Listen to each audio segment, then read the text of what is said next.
DNA TV మన రాష్ట్రం మన ఛానల్. నమస్కారం. ఈనాటి వార్తా విశేషాలు. నేపాల్లో భారీ వరదల నేపథ్యంలో ఆంధ్రప్రదేశ్ ప్రభుత్వం అప్రమత్తమైంది. నేపాల్ వరదల్లో ఏపీకి చెందిన వారు ఎవరైనా చిక్కుకున్నారా అనే అంశంపై ప్రభుత్వం సమాచారం సేకరిస్తుంది. విపత్తుల్లో చిక్కుకున్న రాష్ట్ర వాసులను గుర్తించి వారిని సురక్షిత ప్రాంతాలకు తరలించేందుకు అవసరమైన చర్యలు చేపట్టాలని అధికారులను ముఖ్యమంత్రి చంద్రబాబు నాయుడు ఆదేశించారు. నేపాల్లో చిక్కుకున్న ఏపీ వాసులకు సహాయం అందించే విషయంలో కేంద్ర ప్రభుత్వంతో సమన్వయం చేసుకోవాలని సీఎం సూచించారు. అలాగే రియల్ టైం గవర్నెన్స్ నుంచి పరిస్థితిని నిరంతరం పర్యవేక్షించాలని, నేపాల్లో చిక్కుకున్న బాధిత యాత్రికులకు సహాయ సహకారాలు అందించాలని అధికారులను సీఎం చంద్రబాబు ఆదేశించారు. ఇదిలా ఉండగా ఢిల్లీలోని ఏపీ భవన్ లో ప్రత్యేకంగా కంట్రోల్ రూమ్ ఏర్పాటు చేశారు. నేపాల్ వరదలో చిక్కుకున్న ఏపీ యాత్రికుల క్షేమ సమాచారాలపై మంత్రి నారా లోకేష్ సమీక్ష నిర్వహించారు. నేపాల్లో చిక్కుకున్న 7 ఏపీ యాత్రికుల గురించి అడిగి తెలుసుకున్నారు. 4 సురక్షితంగా ఉన్నారని, మరో 3 ఆచూకీ లభ్యం కాలేదని మంత్రికి ఏపీ ఢిల్లీ భవన్ అధికారులు తెలియజేశారు. కుప్పం ప్రాంతానికి చెందిన బాలసుబ్రహ్మణ్యం, ఈషా ఫౌండేషన్ గ్రూప్ కి చెందిన శశికుమార్, రాజ్యలక్ష్మిల ఆచూకీ లభించలేదని వెల్లడించారు. కనిపించకుండా పోయిన 3 ఆచూకీని కనుగొనేందుకు కేంద్ర ప్రభుత్వంతో నిరంతరం సంప్రదింపులు జరపాలని లోకేష్ సూచించారు. చైనాలోని గైరంగో ఎంబసీ వద్ద ఈషా ఫౌండేషన్ సభ్యుడు శశికుమార్ చివరిసారిగా కనిపించినట్టు తెలుస్తోంది. కర్నూలు జిల్లాకి చెందిన భాస్కర్ శాస్త్రి సహా మరో 3 కైలాస మానస సరోవర్ యాత్రకు వెళ్లి వరదల్లో చిక్కుకున్న క్షేమంగానే ఉన్నట్లు అధికారులు తెలిపారు. సురక్షితంగా ఉన్నవారిని వెంటనే తరలించేందుకు చర్యలు తీసుకోవాలని మంత్రి ఆదేశాలు జారీ చేశారు. మాజీ సీఎం జగన్ వ్యవహార శైలితో వైసీపీ నాయకులతో పాటు క్యాడర్ కూడా విసిగిపోయి ఉన్నారని మంత్రి కొలుసు పార్థసారథి అన్నారు. మీడియాతో మాట్లాడుతూ క్యాడర్ చేజారకుండా ఉండేందుకు వారి తృప్తి కోసం జగన్ కొన్ని ఊహాజనిత కామెంట్లు చేస్తున్నారని విమర్శించారు. బెంగళూరులో చల్లదనం వల్ల నిన్నటి వరకు జగన్ కు ఎల్ నినో ప్రభావం తెలియలేదా అంటూ సెటైర్ విసిరారు. ఎక్కువ కాలం బెంగళూరులో ఉంటున్నందున రాష్ట్ర పరిస్థితులపై జగన్ అవగాహన కోల్పోతున్నారన్నారు. శంకుస్థాపన చేసిన స్టీల్ ప్లాంట్ కే మళ్లీ శంకుస్థాపన చేయడం తప్ప రాయలసీమకు వైసీపీ అధినేత ఏం చేశారని మంత్రి ప్రశ్నించారు. విధ్వంసంతో 5 ఏళ్ల పాలన జగన్ సాగిస్తే పునర్నిర్మాణంతో కూటమి ప్రభుత్వం ముందుకెళ్తుందని చెప్పారు. కూటమి ప్రభుత్వం మీద ఉన్న దుగ్ధ తీర్చుకోవటానికి తప్పితే, కూటమి ప్రభుత్వం మీద విషయం చిమ్మటానికి తప్పితే ఒక్క సూచన కానీ ఒక మాజీ ముఖ్యమంత్రిగా 5 సంవత్సరాలు పరిపాలన చేసిన వ్యక్తిగా ఈ రాష్ట్ర సమస్యల గురించి కానీ, ప్రజలకు మేలు చేసే విషయాల్లో కానీ కన్స్ట్రక్టివ్గా, నిర్మాణాత్మకంగా ఒక్క సూచన కూడా చేయలేదంటే ఈయన అసలు రాజకీయాలకి తగునా కాదా ఒకసారి ప్రజలందరూ కూడా ఆలోచించాలని చెప్పేసి నేను మనవి చేస్తా ఉన్నాను. ఒకే అబద్ధాన్ని 100 సార్లు చెబితే అది నిజమైపోయిద్ది అనే ఒక భ్రమలో ఉన్నారు జగన్మోహన్ రెడ్డి గారు. తను 5 సంవత్సరాల పరిపాలనలో చేసింది చెప్పుకోవటానికి ఏమీ లేకపోవడంతో ఈ ప్రభుత్వం మీద విషయం చిమ్ముతూ అబద్ధాల్ని ప్రచారం చేస్తానికి ప్రయత్నం చేస్తూ ఉన్నారు. ఇదే అబద్ధాలని వారి పార్టీ కార్యకర్తల ద్వారా కూడా ప్రజల్లోకి తీసుకెళ్తానికి ప్రయత్నం చేస్తున్నారు. కానీ ప్రజలంతా అమాయకులు కాదనే విషయాన్ని జగన్మోహన్ రెడ్డి గారు, ఆ గొడ్డల పార్టీ గుర్తించాల్సిన అవసరం ఉందని చెప్పేసి మనం చేస్తా ఉన్నాను. నిజంగా నీకు ప్రజల సమస్య మీద బాధ్యత ఉంది, ప్రజల సమస్యల్ని పరిష్కరించాలి అనే ఆలోచన ఉన్నట్లయితే ప్రజాస్వామ్యంలో ప్రజల సమస్యలు చర్చించడానికి, ప్రభుత్వాన్ని నిలదీయటానికి, ప్రజల రాష్ట్రం ఎదుర్కొన్న సమస్యల పరిష్కారానికి అత్యున్నత వేదిక శాసనసభ, పార్లమెంటు. నువ్వు ఎందుకు శాసనసభకు వచ్చి నువ్వేదైతే ప్రెస్ మీట్లో ఒకదంపుడు ఉపన్యాసాలు చెప్తున్నావో, ఎందుకు శాసనసభకు వచ్చి మీరు ప్రజల సమస్యల మీద చర్చించట్లేదో ముందు సమాధానం చెప్పాలని చెప్పేసి కూడా నేను డిమాండ్ చేస్తా ఉన్నా. నేను అంటే నువ్వు చేసిన 5 సంవత్సరాల్లో ఈ రాష్ట్రానికి చేసిన విధ్వంసం, నువ్వు చేసిన అరాచక కార్యక్రమాలు, నువ్వు చేసిన దోపిడీలు, నువ్వు ఈ రాష్ట్రంలో నిరుద్యోగ యువకులకి చేసిన వేసిన గొడ్డలి వేటు బయటకు వస్తాయి, చర్చకు వస్తాయని చెప్పేసి పిరిగితనంతో వైఎస్ఆర్ కాంగ్రెస్ పార్టీ పారిపోయిందా అని చెప్పేసి ప్రశ్నిస్తా ఉన్నాను. సరే, అసెంబ్లీ ఈరోజు ఎల్ నినో గురించి మొసలి కన్నీరు కార్చేశారు. రైతుల పట్ల ఏదో ప్రేమ ఉన్నట్లు, రైతులకు ఏదో చేయాలనే ఆలోచన ఉన్నట్లు ఉపన్యాసం చెప్పారు. నేను అడుగుతా ఉన్నాను. నేను సరే శాసనసభ సమావేశాల నుంచి పెరుగుతనంతో మీరు అటెండ్ కావట్లేదని పక్కన పెడదాం. మీకు శాసనమండలిలో బలం ఉంది. నువ్వు ఏదైతే మొసలి కన్నీరు కారుస్తున్నావో ఎల్నీలో సమస్యల గురించి, మరి మీ పార్టీ శాసనమండలి సభ్యుల్ని ఎందుకు ఎల్నినో మీద చర్చ పెట్టండి, రైతులు ఎదుర్కొంటున్న సమస్యల గురించి ప్రస్తావించండి, ప్రభుత్వాన్ని నిలదీయండి అని చెప్పేసి ఎందుకు సూచన కానీ ఉత్తర్వులు కానీ ఎందుకు ఇవ్వలేకపోయావో ఈరోజు ఎల్నినో గురించి మాట్లాడుతున్నా నువ్వు జగన్మోహన్ రెడ్డి గారు మీరు సమాధానం చెప్పాలి ప్రజలకని చెప్పేసి నేను భావిస్తా ఉన్నాను. నేను ఎల్నినో సమస్య విజయవాడ ఇంద్రకీలాద్రిపై వెంచేసిన శ్రీ కనకదుర్గమ్మ అమ్మవారి ఆలయంలో పవిత్ర ఉత్సవాలు అత్యంత వైభవంగా ప్రారంభమయ్యాయి. ఉదయం వైదిక కమిటీ ఆధ్వర్యంలో విఘ్నేశ్వర పూజ, పుణ్యవచనం మరియు అఖండ దీపారాధనతో ఉత్సవాలు మొదలయ్యాయి. మొదటి రోజు అమ్మవారికి ఉపాలయాల దేవతలకు సమర్పించి పవిత్ర మాలలను ప్రత్యేకంగా పూజించి ప్రతిష్ఠించారు. ఏటా శ్రావణ మాసంలో ఈ ఉత్సవాలను నిర్వహించడం ఆనవాయితీగా వస్తుంది. ఆలయ శుద్ధి, దోష నివారణ కోసం ఈ ఉత్సవాలు చేస్తారు. ఈ 3 రోజుల పాటు ఆలయంలో ప్రత్యేక ఆర్జిత సేవలను అధికారులు తాత్కాలికంగా నిలిపివేశారు.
విజయవాడలోని ఇంద్రకీలాద్రిపై కొలువైన శ్రీ దుర్గా మల్లేశ్వర స్వామి వారి దేవస్థానంలో భక్తుల రద్దీ కొనసాగుతుంది.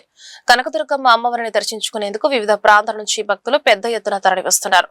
రద్దీకి అనుగుణంగా దేవస్థానం అధికారులు దర్శనం, క్యూ లైన్లు, ప్రసాదాల పంపిణీ తదితర అంశాల్లో విస్తృత ఏర్పాట్లు చేశారు. మరోవైపు రానున్న దసరా శరన్నవరాత్రుల్లో భక్తుల సంఖ్య మరింత పెరగనున్న నేపథ్యంలో లడ్డూ ప్రసాదం తయారీని ఆధునీకరించేందుకు అధికారులు చర్యలు వేగవంతం చేశారు. తిరుమల యాదగిరిగుట్ట లడ్డూ తయారీ విధానాలను అధ్యయనం చేసి నూతనంగా నిర్మించిన శ్రీ దుర్గా భవానీ మహాప్రసాద భవనంలో యంత్రీకృత వ్యవస్థ ఏర్పాటుకు కసరత్తు చేస్తున్నారు. విజయవాడ ఇంద్రకీలాద్రి శ్రీ దుర్గా మల్లేశ్వర స్వామి వారి దేవస్థానం మహామండపం 4వ అంతస్తులో నూతనంగా ఏర్పాటు చేసిన సమావేశ మందిర ప్రారంభోత్సవం ఘనంగా జరిగింది.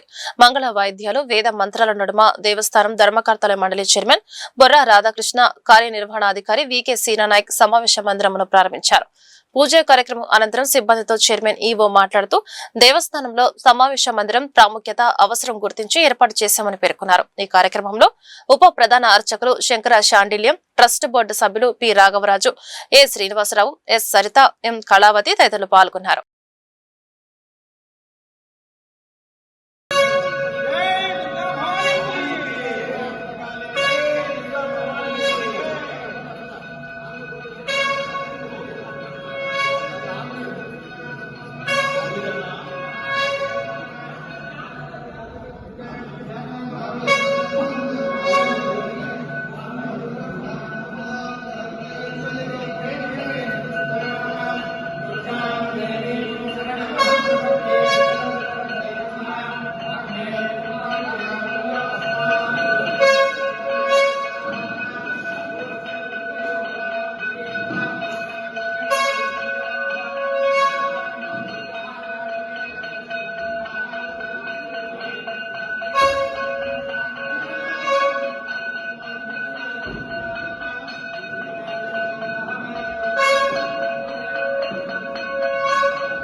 గత 2 ఏళ్లలో కేంద్ర ప్రభుత్వం నుంచి రాష్ట్రానికి సుమారు 30 లక్షల కోట్ల ప్రాజెక్టులు వచ్చాయని బీజేపీ రాష్ట్ర అధికార ప్రతినిధి సాధినేని యామిని శర్మ పేర్కొన్నారు. గతంలో స్థానిక సంస్థల ఎన్నికలను ఫ్యాక్షన్ ముసుగులో రక్తసిక్తం చేసిన జగన్ ఇప్పుడు నీతులు మాట్లాడడం సిగ్గుచేటని, ముందు ఆయన అసెంబ్లీకి వెళ్లాలని డిమాండ్ చేశారు. వైసీపీ అధినేత వైఎస్ జగన్మోహన్ రెడ్డి వైఖరిపై బీజేపీ రాష్ట్ర అధికార ప్రతినిధి సాధినేని యామిని శర్మ తీవ్రస్థాయిలో మండిపడ్డారు. విజయవాడలో బీజేపీ రాష్ట్ర కార్యాలయంలో ఏర్పాటు చేసిన విలేకరుల సమావేశంలో ఆమె మాట్లాడుతూ గత 2 ఏళ్లలో కేంద్ర ప్రభుత్వం నుంచి రాష్ట్రానికి సుమారు 30 లక్షల కోట్ల ప్రాజెక్టులు వచ్చాయని, వికసిత భారత్, వికసిత ఆంధ్రప్రదేశ్ లక్ష్యంగా కేంద్ర రాష్ట్ర ప్రభుత్వాలు చిత్తశుద్దితో పనిచేస్తున్నాయని ఆమె తెలిపారు. తన రాజకీయ ఉనికిని కాపాడుకోవడానికే జగన్ ప్రయత్నిస్తున్నారని విమర్శించారు. అధికారంలో ఉన్నప్పుడు ఏకగ్రీవాలకు కోట్లు ప్రకటించి ప్రోత్సహించిన జగన్ నేడు ఏకగ్రీవాలు చేస్తే టికెట్లు ఇవ్వరని బెదిరించడం ఆయన పచ్చి అవకాశవాది రాజకీయాలకు నిదర్శనమని తప్పుపట్టారు. చూస్తూనే ఉన్నాం. ఒక పక్క రాష్ట్రంలో చాలా సీరియస్గా ఇక్కడ ఉన్నటువంటి ఎన్డీఏ ప్రభుత్వము అటు సంక్షేమం పైన, ఇటు అభివృద్ధి కార్యక్రమాల పైన దృష్టి పెడుతున్నాయి. కేంద్ర ప్రభుత్వం నుంచి దగ్గర 30 లక్షల కోట్ల ప్రాజెక్టులు వచ్చాయి. అంతెందుకు, నిన్ననే మనకి నితిన్ గడ్కరీ గారు పోలవరం చుట్టుపక్కల గ్రామాలకి మంచి ఇంకా మరింత కనెక్టివిటీని మెరుగుపరిచేందుకు 840 కోట్లతో ఒక 45 కిలోమీటర్ల నేషనల్ హైవేని అప్గ్రేడ్ చేస్తూ విస్తరణ చేస్తున్నారు. బుట్టాయిగూడెం, ఎల్లండి, పట్టిసీమ, కొవ్వూరు మధ్యలో. వచ్చే సంవత్సరం గోదావరి పుష్కరాలకు వచ్చినటువంటి భక్తులకి చాలా మంచి ఫెసిలిటీస్ క్రియేట్ చేయడానికి, అలాగే పోలవరం ప్రాజెక్టు సందర్శనకు వచ్చినటువంటి వాళ్ళందరికీ ఇంకా ఉపయోగకరంగా ఉంటుంది. మొన్న 2 రోజుల కిందట చూసాము, మరొక 75,630 కోట్లతో అమరావతి ఖరగ్పూర్ గ్రీన్ఫీల్డ్ హైవేకి కూడా కేంద్ర ప్రభుత్వము అనుమతులు ఇచ్చింది. ఇంత ఫాస్ట్గా, ఇంత 24 గంటలు 24/7 వికసిత భారత్, వికసిత ఆంధ్రప్రదేశ్ కోసం అటు మోదీ గారు, ఇటు చంద్రబాబు నాయుడు గారు, పవన్ కళ్యాణ్ గారు, ఈ ఎన్డీఏ కూటమి ప్రభుత్వం కష్టపడుతూ ఉంటే తగదునమ్మా అనుకుంటూ మధ్యలో ప్రతిసారి వచ్చి ఏదో ఒక రకంగా ప్రజల్ని డిస్టర్బ్ చేయాలి, ఈ అభివృద్ధిని అడ్డుకోవాలి, లేకపోతే కనుక నేనున్నాను అని చెప్పని తన ఉనికిని ఇంకా ప్రజల్లో చూపించుకోవాలని తాపత్రయపడుతున్నారు పాపం మాజీ ముఖ్యమంత్రి గారు. అఫ్కోర్స్ ఆయన ప్రతిపక్ష హోదా కూడా లేదు, పులివెందుల ఎమ్మెల్యే అని చెప్పుకోవచ్చు. కాకపోతే ఎంతైనా మాజీ ముఖ్యమంత్రి కదా, అలా అప్పుడప్పుడు ఆ మాట కూడా అంటూ ఉంటాం. నాటి జగన్ వర్సెస్ నేటి జగన్. ఇప్పుడు స్థానిక సంస్థలకు సంబంధించి ఈ ఎంత బాగా ఆయన అంటే ఒక ఊసరి వెళ్ళి కూడా అన్ని రంగులు మరి మారుస్తుందో మార్చదో కానీ రకరకాలుగా ఆయన మాట మార్చేయడం, మడమ తిప్పడం జగన్మోహన్ రెడ్డి గారికి కొత్తేమి కాదు. అంతకుముందు ఎలక్షన్స్లో నవరత్నాలు అని చెప్పని ఏ ఒక్క రత్నం కూడా సరిగ్గా ఇవ్వలేదు, మాట మార్చారు, మడమ తిప్పేశారు, అంతా అయిపోయింది. ఇప్పుడు అధికారం కోల్పోయిన తర్వాత పాపం వారి పరిస్థితి ఏ విధంగా ఉందో ఒకసారి మనం చూస్తే, ఆయన అధికారంలో ఉంటే ఒక నీతి, ప్రతిపక్షంలో ఉంటే ఇంకొక రీతి. ఎందుకు చెప్తున్నానంటే మీకు ఆయన పత్రికలోనే వచ్చిందే చూపిస్తాను. ఆ రోజు ఏకగ్రీవం చేస్తే గనక కోట్లు ఇస్తాను అని చెప్పని అన్నారు. ఆ ఏకగ్రీవాల గురించి ఎక్కడ లేనటువంటి ప్రజాస్వామ్య స్ఫూర్తి మొత్తం జగన్మోహన్ రెడ్డి గారు ఆయనలో తనలో నింపేసుకున్నాడు. పాపం నింపేసుకుని ఇంకా ఈ ప్రపంచంలో ప్రజాస్వామ్యం గురించి ఇంతకంటే పెద్ద లెక్చర్ ఎవరు ఇవ్వలేరేనేమో అన్నంతగా ప్రజల్ని మభ్యపెట్టాలని కోట్లు ఇస్తాను అని చెప్పి అన్నాడు. మన నజరానాలో ప్రకటించారు. ఈ రోజు ఏమంటున్నారు, ఏకగ్రీవం చేస్తే తన సొంత పార్టీ ఇన్ఛార్జీలకే టికెట్ ఇవ్వమని అంటున్నారు. అంటే సొంత పార్టీ ఇన్ఛార్జీలను కూడా బ్లాక్మెయిల్ చేయడంగా, థ్రెటన్ అంటే వాళ్ళని భయభ్రాంతులకి గురి చేసేటటువంటి దుస్థితి పాపం మన జగన్మోహన్ రెడ్డి గారిది అయినందుకు ఆ పార్టీ వాళ్ళు ఎంత బాధపడుతున్నారు, ఎంత చింతిస్తున్నారు.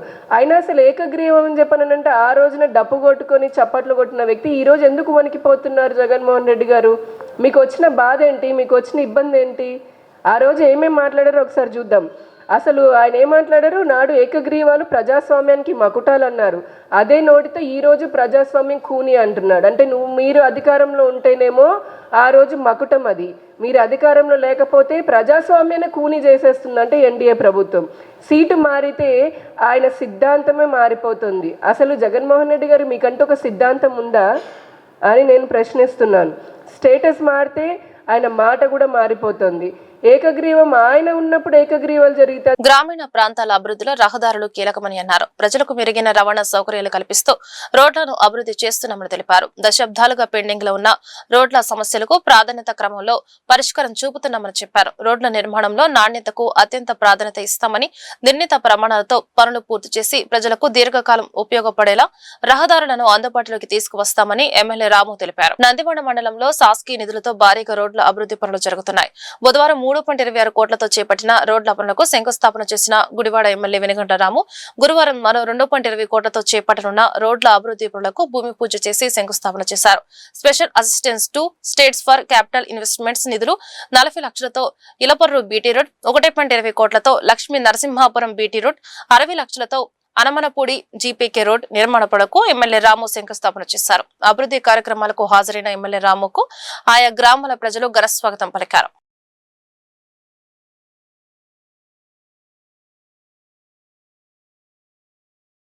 కూటమి ప్రభుత్వం అధికారంలోకి వచ్చిన అనంతరం 55 సంవత్సరాల చరిత్రలో ఎన్నడూ లేని విధంగా 792 వేద పారాయణ పోస్టులను విడుదల చేయడం గొప్ప పరిణామమని ఎమ్మెల్యే బోండా ఉమామహేశ్వరరావు అన్నారు. ఇందులో ఆంధ్రప్రదేశ్ కు చెందిన 520 మంది వేద పండితులను నియమించడం సంతోషకరమైన విషయమని తెలిపారు.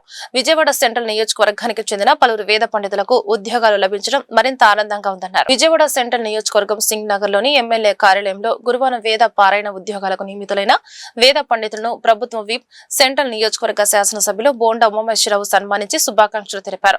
లోక క్షేమం కోసం ప్రతి దేవాలయంలో ఆధ్యాత్మిక వాతావరణం నెలకొనాలని ఆకాంక్షిస్తూ వేద పండితుల ఆశీస్సులు తీసుకున్నారు. ఈ సందర్భంగా బోండా ఉమ్మ మాట్లాడుతూ ఆంధ్రప్రదేశ్ లో చివరిసారిగా 2017లో అప్పటి తెలుగుదేశం ప్రభుత్వం వేద పండితులను వేద పారాయణదారులుగా నియమించిందన్నారు. అనంతరం గత ప్రభుత్వం ఈ నియామకాలను చేపట్టకపోవడంతో బ్రాహ్మణులు అనేక సార్లు విజ్ఞప్తి చేసినా స్పందన లేకుండా పోయిందన్నారు.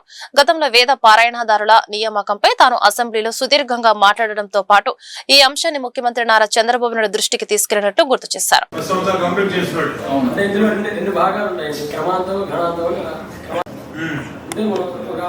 దీనికి సంబంధించిన పరీక్షలు కూడా ఉంటాయి. ఆ పరీక్షలకు వెళ్తే అక్కడ సర్టిఫికేట్లు ఇస్తారు. ఆ సర్టిఫికేట్ తీసుకుంటే ఇలా ఇంటర్వ్యూ పడినప్పుడు అక్కడ కూడా పరీక్ష చేస్తారు. ఇంటర్వ్యూలో పరీక్ష ఉంటుంది. అందులో సెలెక్ట్ అయిన వాళ్ళందరికీ ఇలా వీళ్ళందరూ టీటీ పెట్టిన పరీక్షలకు వెళ్ళి ఉత్తీర్ణులయ్యి ఇప్పుడు వాళ్ళ ద్వారా అపాయింట్మెంట్ లెటర్స్ తీసుకున్నారు. అంటే మీకు ఇచ్చి మీరు ఆల్రెడీ 3 days బ్యాక్ పడింది. 3 days బ్యాక్ పడింది. అదే పోస్ట్ దాంట్లో 520 మంది ఏపీ. ఎంత మీకు జీతం? 22,000 శాలరీ. ఎక్కడ ఉద్యోగం? ప్రతి 6B 6C కూడా ఇచ్చారు ఏడుకి. ఇప్పుడు విజయవాడలో మన దాసాంజనేయ స్వామి, సత్యనారాయణ శివాలయము, అన్ని దేవాలయాలు 25 లక్షలు ఇవ్వలేదు.